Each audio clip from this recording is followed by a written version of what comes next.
All right, we have a problem here. This is the solution key for Lieutenant Springer's Quiz 5. And the first part is just some true or false questions. It says the voltage across resistor 1, so that's the voltage from here to here, is the same as the voltage across R2. This statement is true, and that's because they are in parallel. And the voltage across elements in parallel is the same. They share the same two nodes on the outside.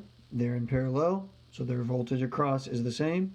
Now it says the voltage across R2 from here to here is the same as the voltage across L1. This is also true. It is still in parallel. It still shares the same two nodes. Part 3 says perform a source conversion on the current source. Here's the current source, and redraw the equivalent circuit. Well, now whenever I'm looking at this current source, the only way to do a source conversion, right, source conversion, is that we can go from a current source in parallel back and forth to a voltage source in series. So we can go back and forth from a current source in parallel to a voltage source in series. Here is my current source. Here's the node. Here's the node. And all of this can be treated as an impedance with a Z value of 300 minus J 300. Where did this J come from? Well, this is a capacitor, and so its impedance value, that 300 is just the X, but the Z of a capacitor is negative J X sub C. In fact, this right here is J 400 if I wanted to look at its Z. The Z of an inductor is J. Remember, J means angle 90. I'm just writing it in the rectangular format because it's more straightforward. It's just a J. J 300 is the Z of L1.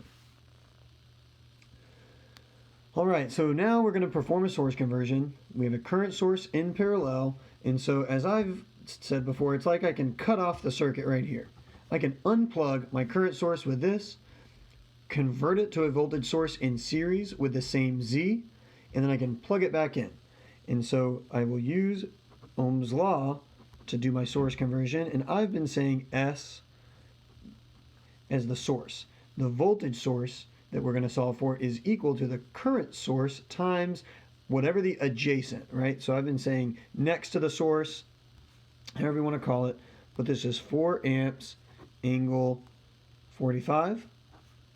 The Z is 300 minus J 300. And what I get here for my voltage source that I'm going to plug in is 1.697 volts, angle 0. So now my equivalent circuit will look like this down here. The inductor, resistor that we had, resistor, there's the resistor, there's the inductor, and now right here is where I cut it off, and so now I'm going to plug it in. Here is my AC source, and here is the same Z that we had before. 300 minus J 300. That is now in series, and note the angle is pointed down, so the polarity would be like this, and the voltage source is now equal to 1.697 volts, angle 0. These are all the same still, J 400, 400, etc. But now we want to find the new Z total.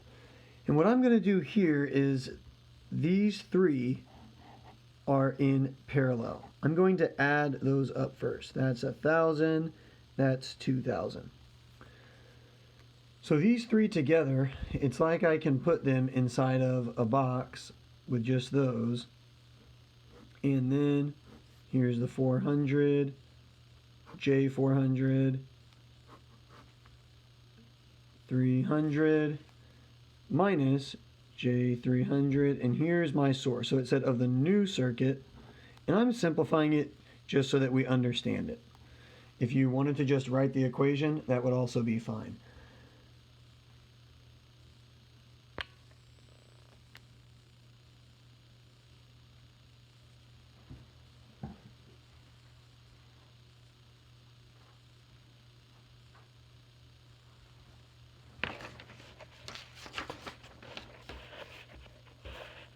All right, so these three together, J300 is paralleled with 1,000 is paralleled with 2,000.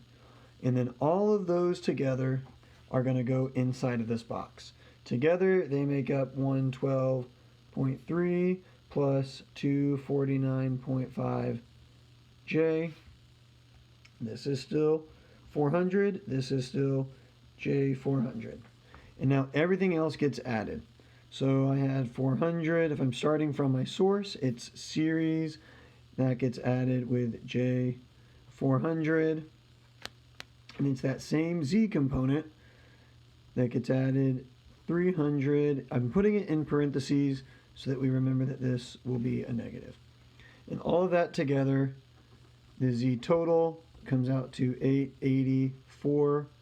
884.26, angle 23.28 degrees, and that is ohms. Note this right here is what I put in the box. But if I wanted to write it as one long formula, that's how I would do it.